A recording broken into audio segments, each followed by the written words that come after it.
Hola compañeros, pues ya es hora de empezar nuestra actividad integradora número 1 de la semana 1 del módulo 17.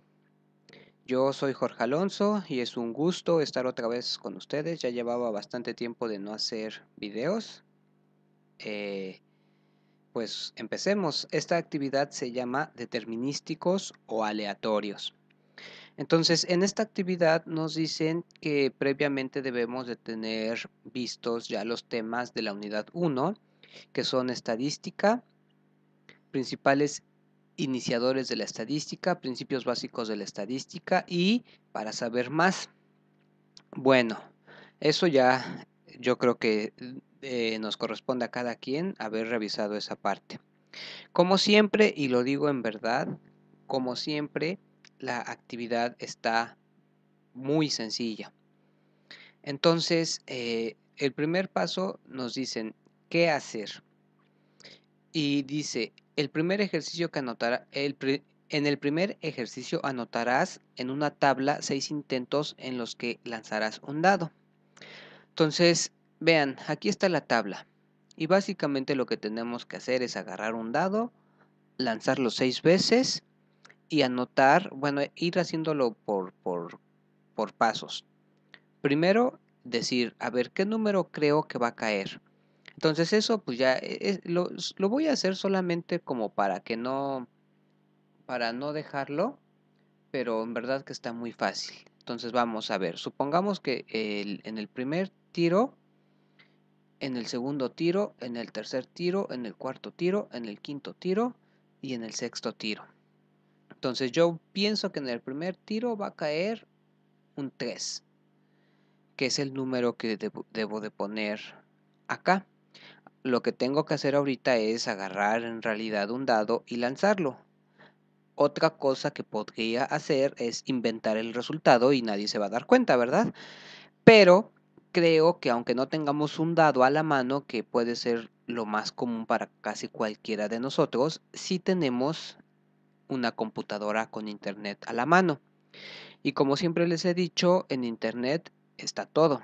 En particular, si en Google ustedes ponen cómo generar números al azar, y vean, aquí yo lo voy a hacer así, generar números aleatorios.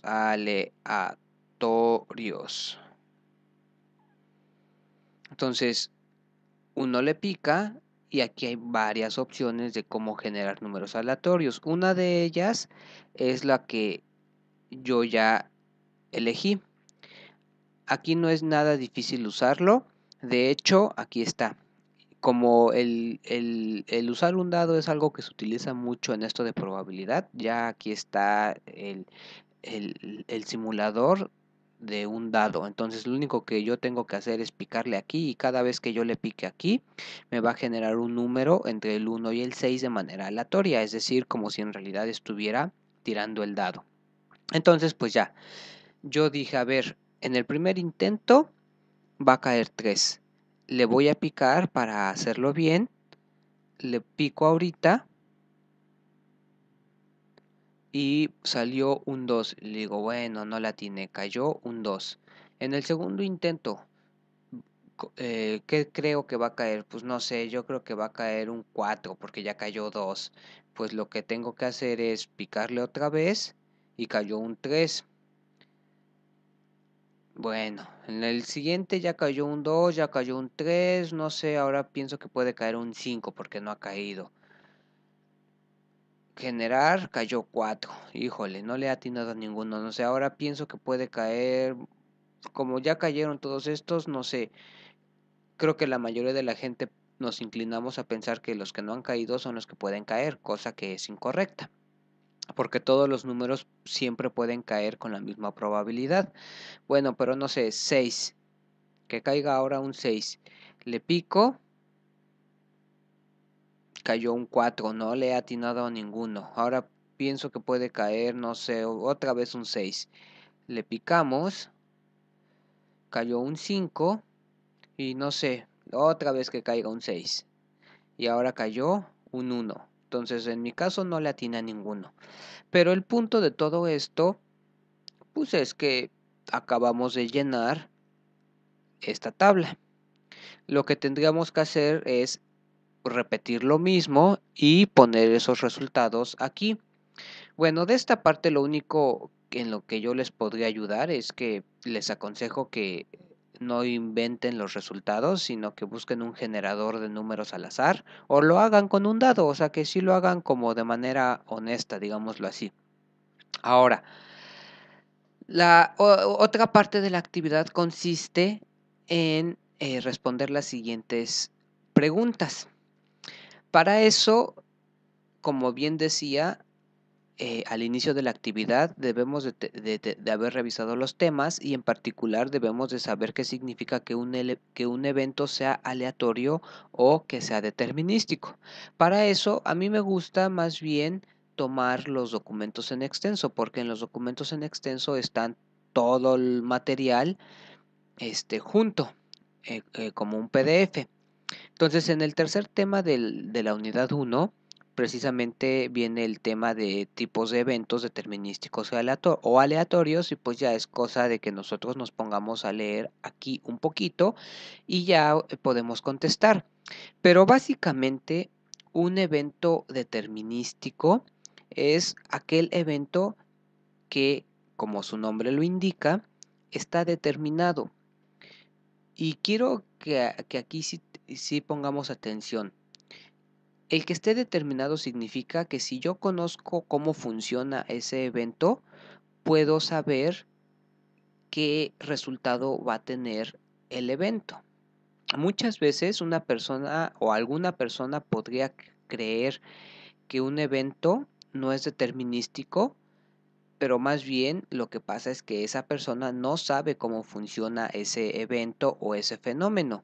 Una cosa es no saber cómo funciona el fenómeno y otra cosa es que sea determinístico o no lo sea.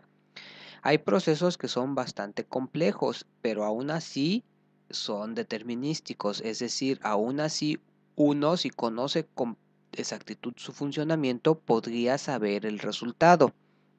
Y por el contrario, hay otros fenómenos que no es que sean difíciles, esos sí son inciertos, esos nadie puede saber o llegar a conocer el resultado. Por ejemplo, ¿cuál va a ser el siguiente número ganador de la lotería?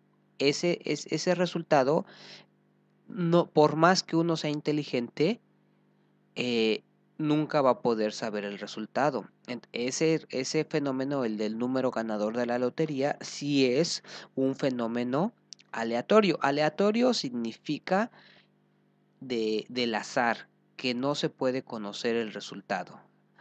Palabras que son sinónimos son aleatorio, azar y estocástico. Un proceso estocástico, un proceso aleatorio o un proceso de azar es lo mismo, es decir, que no se conocen los resultados. Los ejemplos clásicos de experimentos de azar o aleatorio son tirar una moneda, arrojar un dado, conocer el número ganador de la lotería y todo ese tipo de cosas. Ahora, una vez explicado eso, podemos regresar a la tarea para irla contestando, que está muy fácil.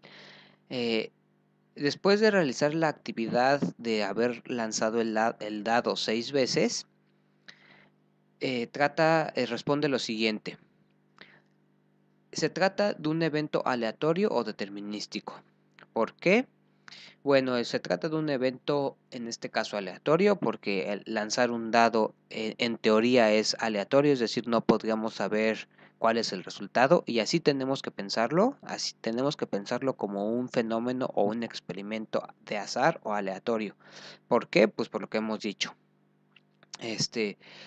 ¿Los resultados eran inciertos o sabías lo que caería en cada intento? Pues eran inciertos, nadie puede saber lo que va a caer en un intento de dado. Entonces estas preguntas en realidad solo hay que responderlas. Creo que las respuestas son obvias.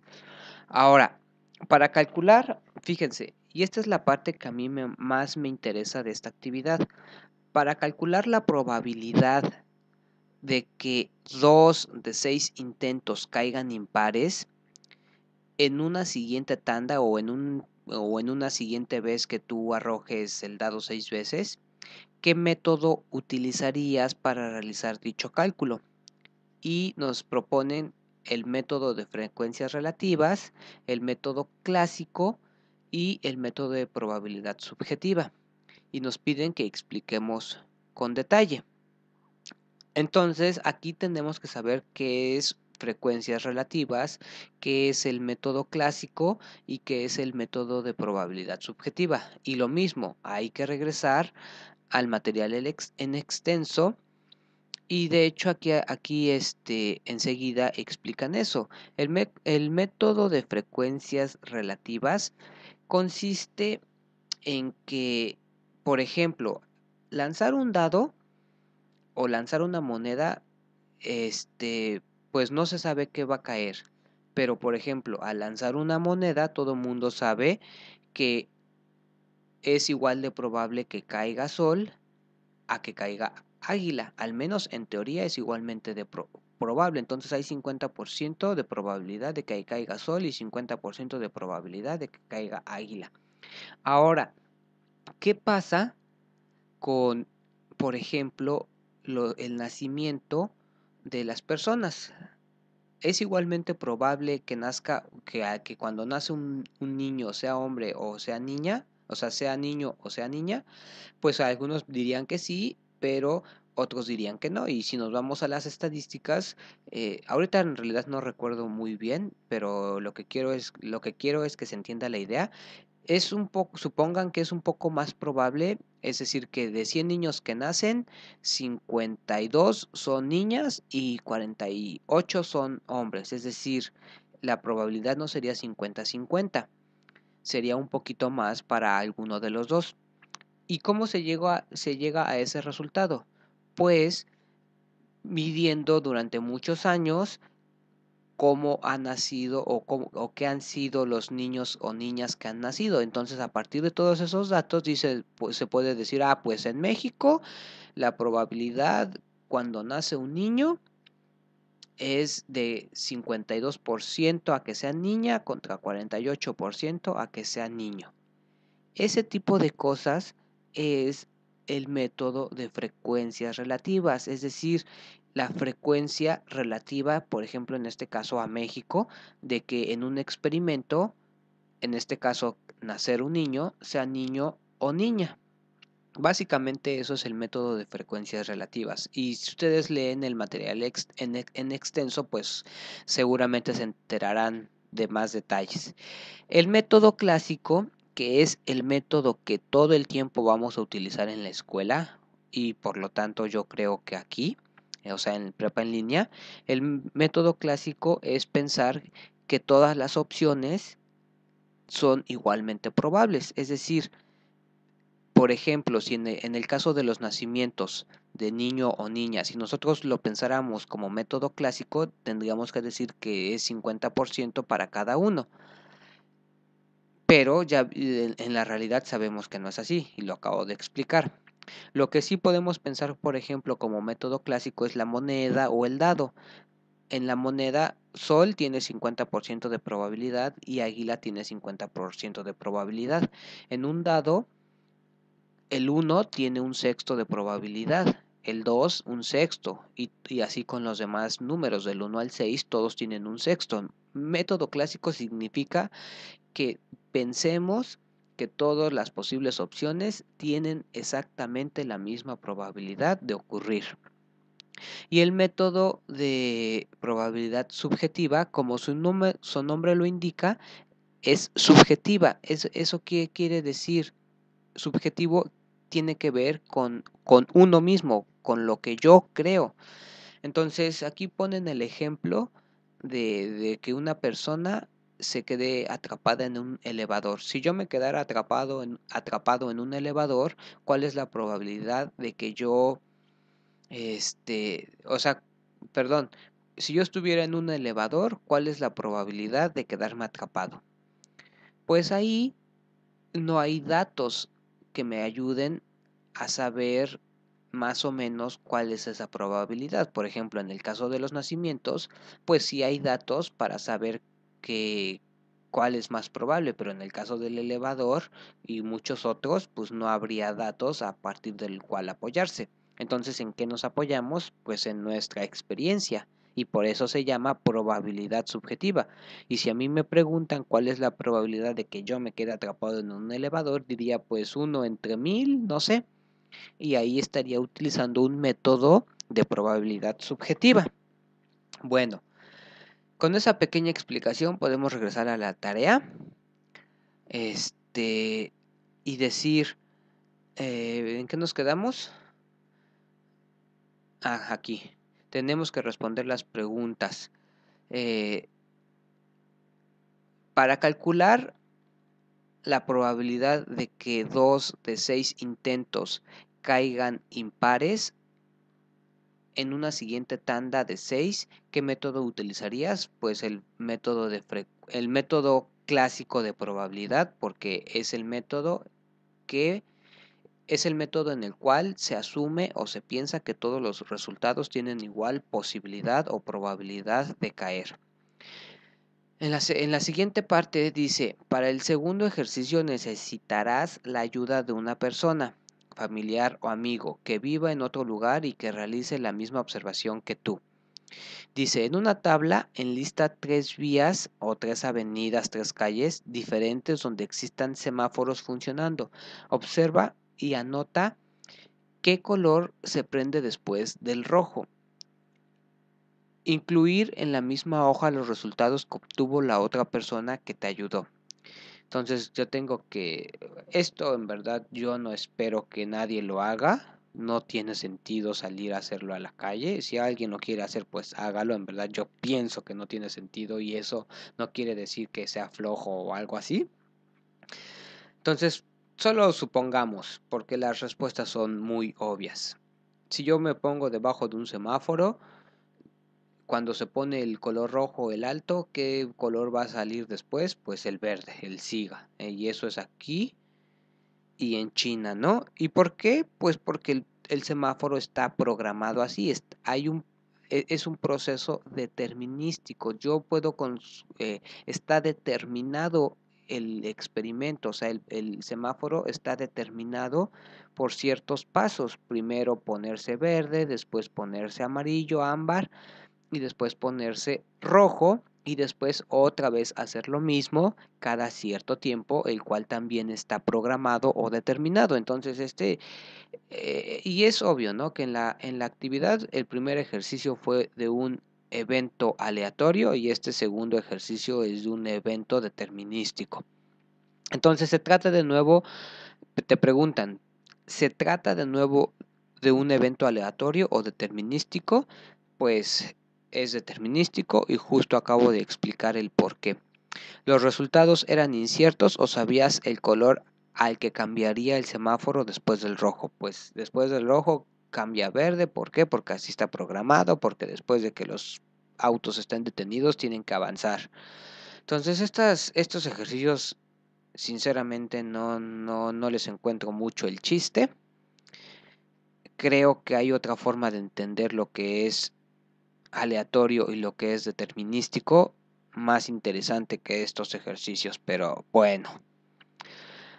La persona que te ayudó a realizar la actividad obtuvo los mismos resultados que tú en las 3 observaciones, pues obviamente sí, porque si no, los semáforos no funcionarían bien y no funcionaría bien la circulación. En verdad no entiendo mucho. Para terminar, incluye en tu archivo los siguientes eventos, donde anotarás si es natural o social y si es determinístico o aleatorio. Las estaciones del año.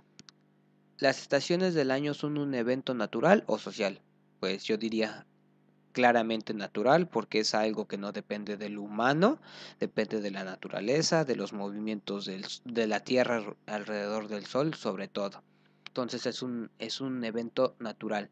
Es determinístico, es decir, hay ciertos procesos o está determinado por ciertos pasos o factores, las estaciones del año, pues yo diría sí está determinado.